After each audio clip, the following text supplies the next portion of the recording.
की खास पेशकश न्यूज नाउ में आपके साथ मैं हूं नवीन पांडे। न्यूज नाउ में आज सबसे पहले बात 14 अगस्त को मनाए गए विभाजन विभीषिका दिवस की, जहां यूपी के सीएम योगी आदित्यनाथ ने 1947 में हुए देश के विभाजन के लिए कांग्रेस पर एक साथ कई हमले किए। वहीं दूसरे सेगमेंट में आपको बताएंगे दिल्ली के सीएम केजरीवाल को एक बार फिर सुप्रीम कोर्ट से निराशा क्यों हाथ लगी। वहीं तीसरे सेगमेंट में आपको बताएंगे 15 अगस्त से एक दिन पहले जम्मू के डोडा में जहां एनकाउंटर में 4 आतंकवादियों का सफाया हुआ, वहीं एक सैन्य अधिकारी को देनी पड़ गई शहादत। तो चलिए बिना किसी देरी के शुरू करते हैं न्यूज नाउ। उत्तर प्रदेश के मुख्यमंत्री योगी आदित्यनाथ ने 1947 में हुए देश के विभाजन को लेकर कांग्रेस पर तीखा हमला बोला है। मौका था राजधानी लखनऊ में विभाजन विभीषिका दिवस कार्यक्रम का, जहां सीएम आदित्यनाथ बतौर मुख्य अतिथि शिरकत करने पहुंचे थे। इस दौरान उन्होंने कांग्रेस पर आरोप लगाया कि पार्टी लगातार विभाजनकारी राजनीति में शामिल है। सीएम ने दावा किया कांग्रेस का इतिहास समाज में दरार पैदा करने और राष्ट्र को विभाजित करने वाली नीतियों को आगे बढ़ाने वाला रहा है। सीएम योगी ने किया मौन पैदल मार्च। यूपी के मुख्यमंत्री योगी आदित्यनाथ ने स्वतंत्रता दिवस की पूर्व संध्या पर राजधानी लखनऊ के हजरतगंज में आयोजित विभाजन विभीषिका दिवस कार्यक्रम में शिरकत की। इस दौरान सीएम योगी ने पैदल मौन मार्च में भाग लेकर विभाजन की त्रासदी को स्मरण करते हुए श्रद्धांजलि भी अर्पित की। स्मृति दिवस के तहत निकली इस यात्रा में मुख्यमंत्री ने सबसे पहले सरदार वल्लभ भाई पटेल की प्रतिमा पर पुष्प अर्पित किए। इसके बाद पटेल प्रतिमा से लोक भवन तक मौन पैदल मार्च किया। इस दौरान मुख्यमंत्री योगी आदित्यनाथ हाथ में तख्ती लेकर चल रहे थे। सीएम के साथ दोनों डिप्टी सीएम सहित मंत्रिमंडल के सदस्य भी मौजूद रहे। सीएम योगी ने किया 15 अगस्त 1947 का जिक्र। विभाजन विभीषिका दिवस कार्यक्रम में बोलते हुए मुख्यमंत्री योगी आदित्यनाथ ने कहा कि 15 अगस्त 1947 को जिस समय देश के पहले प्रधानमंत्री पंडित जवाहरलाल नेहरू और कांग्रेस के नेता तिरंगा झंडा फहराकर जश्न मना रहे थे, उसी समय कितने लोगों को अपना देश, अपना परिवार छोड़ने के लिए विवश होना पड़ रहा था। और 15 अगस्त को जब देश के अंदर तत्कालीन प्रधानमंत्री पंडित जवाहरलाल नेहरू के द्वारा भारत के तिरंगे को पहरा करके कांग्रेस के नेताओं के द्वारा देश के अंदर आजादी के जश्न को मनाने का कार्य किया जा रहा था, तब लाखों लोग अपनी मातृभूमि को छोड़ने के लिए, अपने परिवारों को छोड़ने के लिए मजबूर हो रहे थे। किस प्रकार की यातनाएं उन पे पड़ रही थी, किस प्रकार का दृश्य था, किस प्रकार के मानवीय अत्याचार हो रहे थे, ये किसी से छुपा हुआ नहीं। और ये दृश्य बहुत कुछ है, चित्र बहुत कुछ बोल देते हैं। यानी दुनिया का सबसे समृद्धतम देश 1947 तक आते आते एक दलित देश में बदल गया। और वह दृश्य भी आपने देखा, वह दृश्य भी आपने देखा है। ये क्यों हुआ? क्या ये सच नहीं कि हमारी कुछ कमजोरियों ने आक्रांताओं को देश के अंदर आक्रमण करने के लिए एक स्पेस दिया? योगी ने विभाजन के लिए कांग्रेस को जिम्मेदार बताया। कांग्रेस पर सीधा आरोप लगाते हुए सीएम योगी ने कहा कि विभाजन के लिए कांग्रेस जिम्मेदार है। कांग्रेस ने सिर्फ वोट बैंक की चिंता की। उन्होंने दावा किया कि कांग्रेस का इतिहास समाज में दरार पैदा करने और राष्ट्र को विभाजित करने वाली नीतियों को आगे बढ़ाने का रहा है। विभाजन की इस त्रासदी के लिए तत्कालीन कांग्रेस नेतृत्व पूरी तरह जिम्मेदार रहा है। कांग्रेस विभाजन की इस त्रासदी के लिए और समय समय पर देश के साथ हुए इस धोखे के लिए कभी देश की जनता से माफी नहीं मांगेगी, क्योंकि उनका चरित्र कभी भी इस प्रकार का नहीं रहा। कांग्रेस का वास्तविक चरित्र अजनयवादी रहा है। वह देश के अंदर जब भी उसको अवसर मिला, उसने लोकतंत्र के गले को घोंटने का प्रयास किया। 1975 इसका उदाहरण है। जब भी कहीं पर नागरिकों ने अपने अधिकारों की बात की, उसने आपस में लड़ाने का काम किया। देश के अंदर भाषाई विवाद, देश के अंदर क्षेत्रीय विवाद, देश के अंदर सनातन राष्ट्र में हिंदू और सिखों को आपस में लड़ाने का कार्य, ऐसे तमाम ऐसे पाप हैं इनके, जिन पापों की कभी माफी नहीं दी जा सकती है। और इसलिए हमें इस प्रकार के लोगों से सावधान रहते हुए फिर कहीं भी कोई ऐसी स्थिति ना आने पाए जो देश के वर्तमान और भावी पीढ़ी के सामने इस प्रकार की दुर्भाग्यपूर्ण त्रासदी की स्थिति पैदा करे। बांग्लादेश के हालात पर सेक्युलर लोगों के मुंह पर विपक्ष पर निशाना साधते हुए मुख्यमंत्री ने कहा कि बांग्लादेश के हालात पर आज भारत के अंदर सेक्युलर लोगों के मुंह बंद है। सूबे के मुखिया ने आगे कहा कि हमारा संकल्प है कि वारसी अरविंद ने जो 1947 के पहले घोषणा की, आध्यात्मिक जगत में पाकिस्तान की कोई वास्तविकता नहीं है, या तो उसका भारत में विलय होगा या हमेशा के लिए समाप्त होगा। मैं आप सबसे भी कहने के लिए आया हूँ कि जो दृश्य 1947 में हुआ था, वही दृश्य तो आज बांग्लादेश के अंदर हम सबको देखने को मिल रहा है। 1.5 करोड़ हिंदू किस तरीके से बांग्लादेश के अंदर आज चिल्ला चिल्ला करके अपने आप को, अपनी अस्मिता को बचाने के लिए गुहार लगा रहे हैं, और दुनिया के मुंह सिले हुए कथित सेकुलरिस्ट भारत के अंदर भी इनके मुंह सिले हुए एक भी शब्द इनका नहीं निकल रहा है, क्योंकि उनको भय है कि अगर इन निरीह कमजोर लोगों के इस पक्ष में इन्होंने आवाज निकाली तो इनका वोट बैंक खिसक जाएगा। वोट बैंक की चिंता है, लेकिन मानवीय संवेदना इनकी मर चुकी है। मानवता के रक्षा के लिए इनके मुंह से एक भी शब्द नहीं निकलने वाला है, नहीं निकलेगा, क्योंकि इन्होंने आजादी के बाद लगातार उसी प्रकार की राजनीति को प्रेरित और प्रोत्साहित किया। 15 अगस्त 1947 जिस दिन हमारे देश को, भारत को आज़ादी मिली थी, लेकिन उस आज़ादी का जहां जश्न देश भर के लोगों ने मनाया, तो वहीं आज़ादी के ठीक एक दिन पहले 14 अगस्त 1947 का दिन, जिसको भारतीय जनता पार्टी विभाजन की विभीषिका के रूप में मनाई जा रही है। और ये कहा जा सकता है कि इस दिन जहां देश 15 अगस्त को आज़ाद हुआ था, तो वहीं 14 अगस्त को इस विभाजन के कारण देशवासियों के लाखों लोगों की जान गई थी और कई लोगों को अपने घरों से बेघर होना पड़ा था।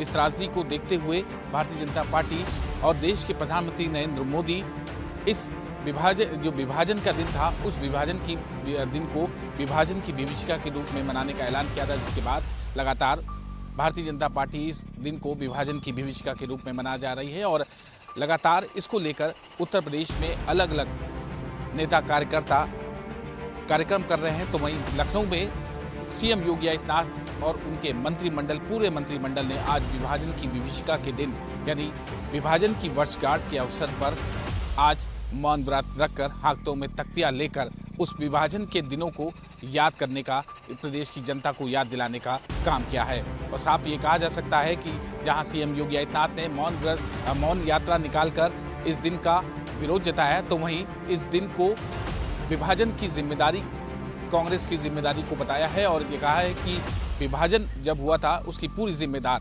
कांग्रेस थे।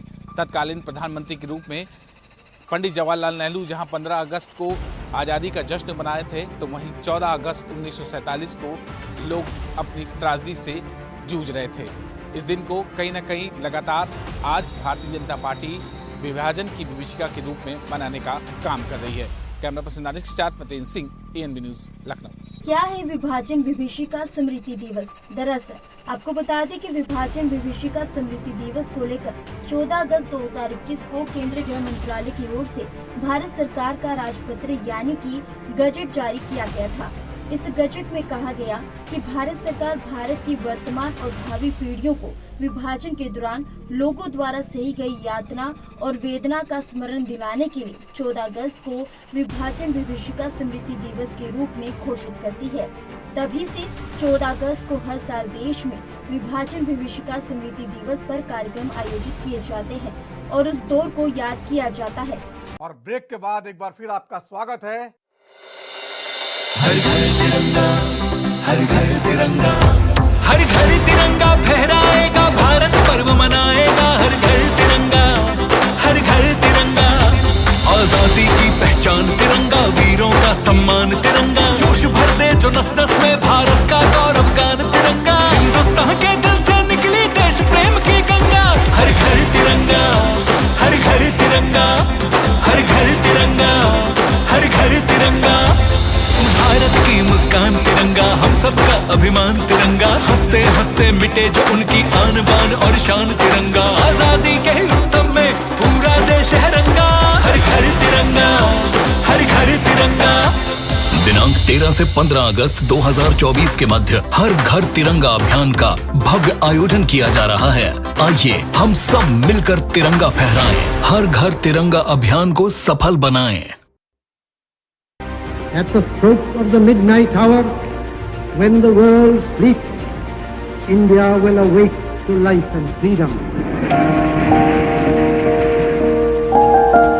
15 अगस्त 1947 एक ऐसी सुनहरी तारीख जिसने हमें दी है आजाद सांसें।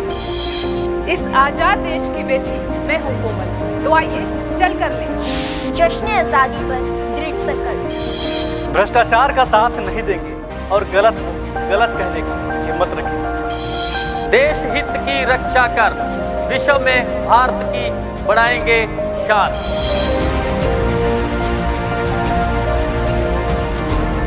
गरीब बच्चों को शिक्षित कर सफलता की देंगे मिसाल। देश को स्वच्छ और सुंदर बनाकर पूरे विश्व में पहचान बनाएंगे।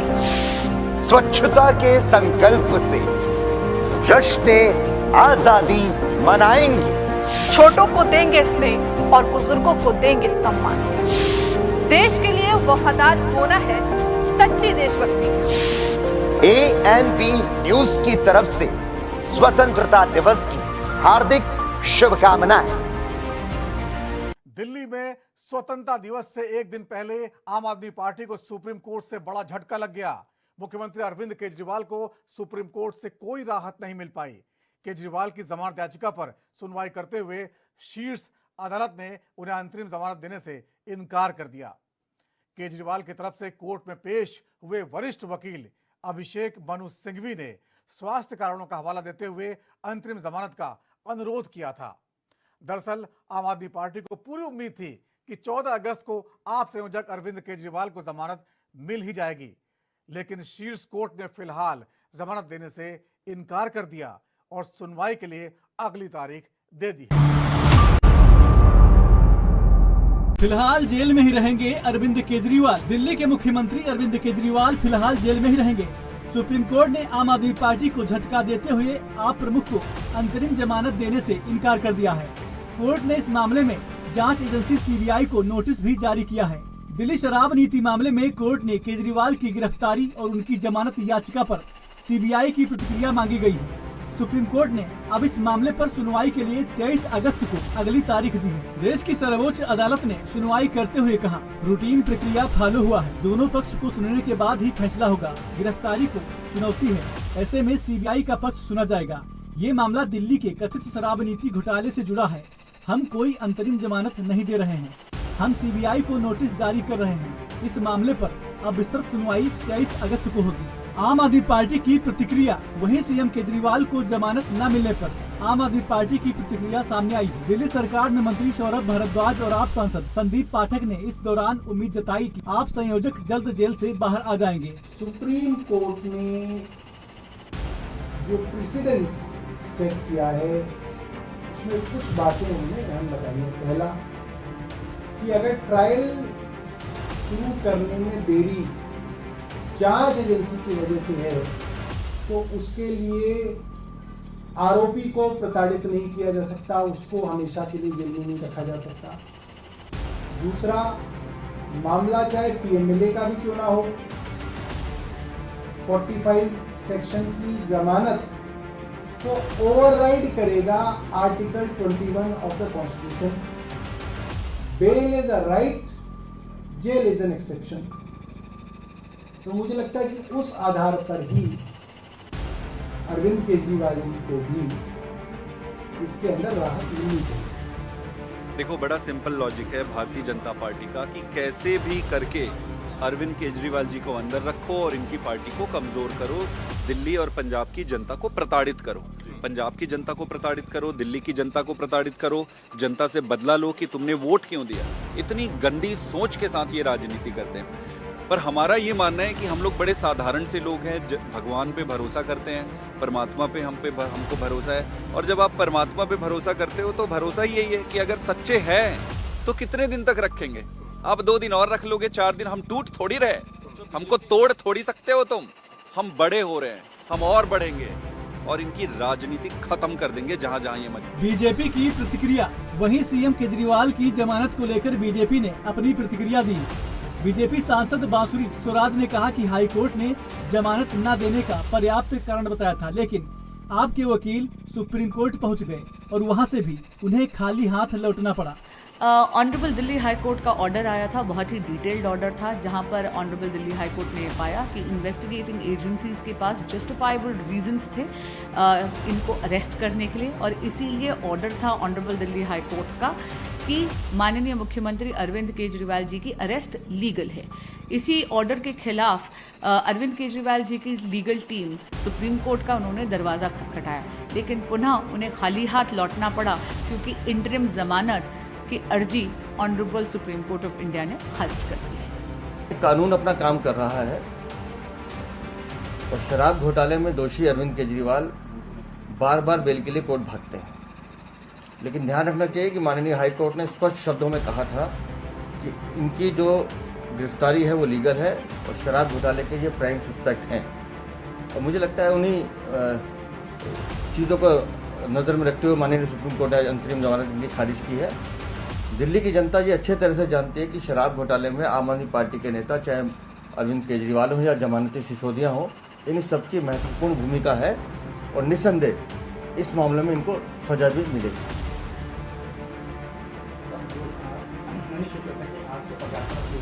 दरअसल आपको बता दें कि दिल्ली के सीएम केजरीवाल को पहली बार ईडी ने 26 मार्च को गिरफ्तार किया था, लेकिन बाद में ईडी मामले में सुप्रीम कोर्ट ने उन्हें अंतरिम जमानत दे दी थी। इसके बावजूद भी वो जेल से बाहर नहीं आ सके क्योंकि अब तक उन्हें सीबीआई के मामले में जमानत नहीं मिली है। इससे पहले केजरीवाल ने हाई कोर्ट में 2 अलग अलग याचिकाएं दायर की थी। न्यायमूर्ति नीना बंसल कृष्णा ने कहा था कि केजरीवाल को गिरफ्तार करने के लिए पर्याप्त आधार हैं। जहां तक जमानत का सवाल है, अदालत ने मामले के मेरिट पर कोई फैसला नहीं सुनाया, बल्कि केजरीवाल से कहा कि वो निचली अदालत में जाएं। इसके बाद केजरीवाल ने इन दोनों पहलुओं को सर्वोच्च न्यायालय में चुनौती दी है। हालांकि सुप्रीम कोर्ट ने हाल ही में इसी मामले में पूर्व डिप्टी सीएम मनीष सिसोदिया को जमानत दे दी थी और इसी को आधार मानकर केजरीवाल को जमानत मिलने की उम्मीद जताई जा रही थी। Special desk NV news. और ब्रेक के बाद एक बार फिर आपका स्वागत है।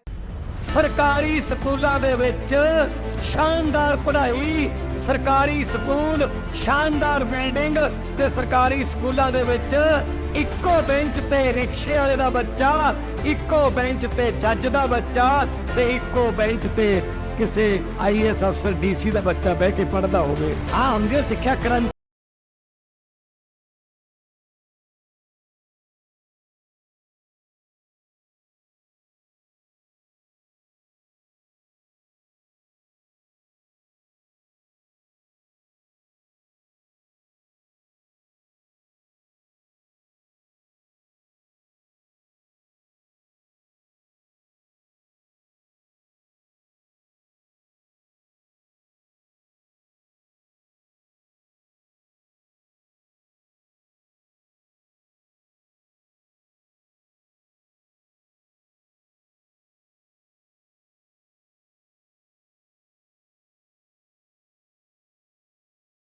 हर क्लास इज फुली वेंटिलेटेड। ऐसी फैसिलिटी आपको हर क्लास में देखने को मिलेगी।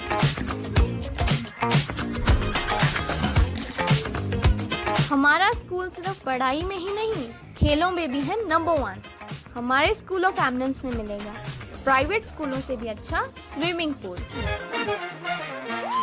ये है हमारा टेनिस कोर्ट। यहाँ के गर्ल्स एंड बॉयज दोनों टेनिस की प्रैक्टिस करते हैं और मुझे पूरा यकीन है इंडिया को दूसरी सानिया मिर्जा हमारा स्कूल ऑफ एमिनेंस देगा। मैं आशा करती हूँ आपको भी मेरा स्कूल ऑफ एमिनेंस अच्छा लगा होगा। आओ आप भी स्कूल ऑफ एमिनेंस में एडमिशन लो और पंजाब में आई शिक्षा क्रांति का हिस्सा बनो। धन्यवाद।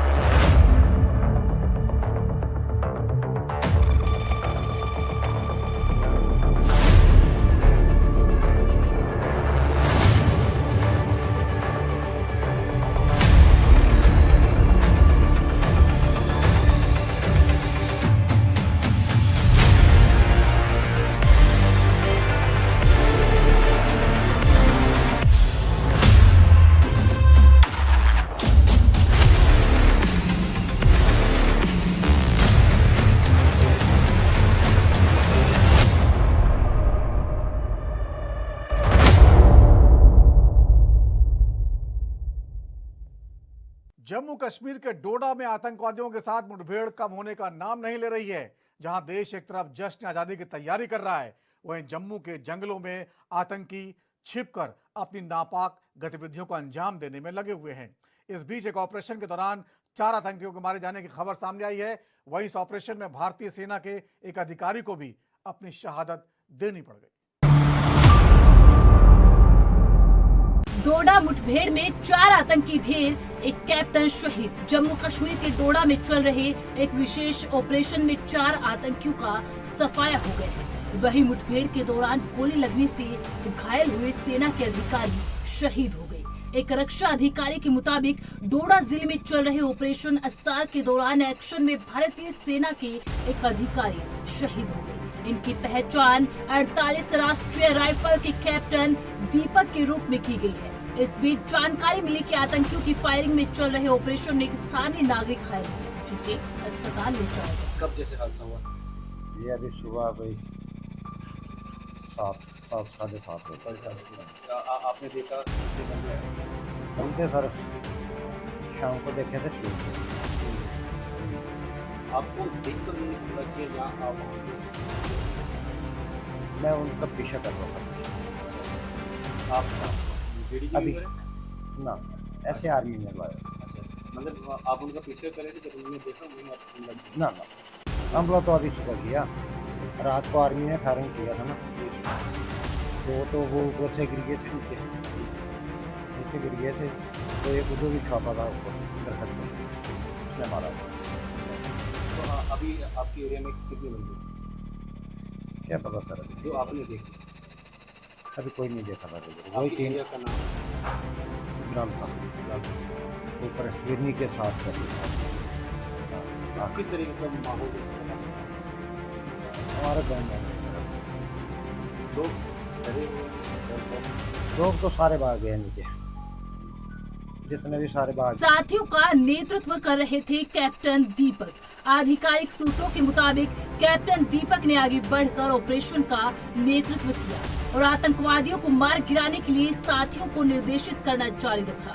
हालांकि उन्होंने कहा कि आतंकियों की गोलीबारी के कारण कैप्टन को गोली लग गई और उन्हें अस्पताल ले जाया गया। गंभीर चोटों के कारण कैप्टन ने दम तोड़ दिया और देश के लिए सर्वोच्च बलिदान दिया। गंभीर रूप से घायल हुए थे कैप्टन दीपक, अस्पताल में तोड़ा दम। दरअसल शिवगढ़ अस्सार पट्टी में छिपे आतंकवादियों की तलाश करने के लिए सुरक्षा बलों और पुलिस ने इलाके की घेराबंदी कर संयुक्त तलाश अभियान शुरू किया और इस दौरान घने जंगलों वाले इलाके में उनके बीच मुठभेड़ शुरू हो गई। उन्होंने बताया कि आतंकवादियों के साथ हुई मुठभेड़ में युवा कैप्टन गंभीर रूप से घायल हो गए। उन्हें सैन्य अस्पताल ले जाया गया, जहां उन्होंने अंतिम सांस ली। क्या है ऑपरेशन अस्सार? विशिष्ट खुफिया सूचनाओं के आधार पर सेना और जम्मू कश्मीर पुलिस ने पटनी चौक के पास अकर वन में एक संयुक्त अभियान शुरू किया। इस आतंकवाद विरोधी अभियान को ऑपरेशन अस्सार नाम दिया गया। शनिवार से छिपे हुए आतंकवादियों के खिलाफ यह चौथा ऐसा अभियान है। सुरक्षा बलों ने 10 अगस्त से अनंतनाग, किश्तवाड़ और उधमपुर जिलों में आतंकवादियों की 3 समूहों के साथ मुठभेड़ की। पटनी टॉप के गल से डोडा में घुसे आतंकी। सुरक्षा बलों और आतंकवादियों के बीच संक्षिप्त मुठभेड़ होने के बाद आतंकवादी उधमपुर जिले के पटनी टॉप के निकट जंगल से डोडा में घुस आए। अधिकारियों के अनुसार उधमपुर में मंगलवार शाम करीब 6 बजे सुरक्षा बलों को आतंकवादियों की मौजूदगी का पता चला। आधे घंटे बाद उनके बीच मुठभेड़ शुरू हो गई। सुरक्षा बलों ने रात भर में इलाके को चारों ओर से घेर लिया। इसके बाद सुरक्षा बलों ने बुधवार सुबह फिर से तलाशी अभियान शुरू किया और सुबह करीब 7:30 बजे आतंकवादियों और जवानों के बीच गोलीबारी शुरू हो गई। और न्यूज नाउ में वक्त है छोटे से ब्रेक का। ब्रेक के बाद भी खबरों का सिलसिला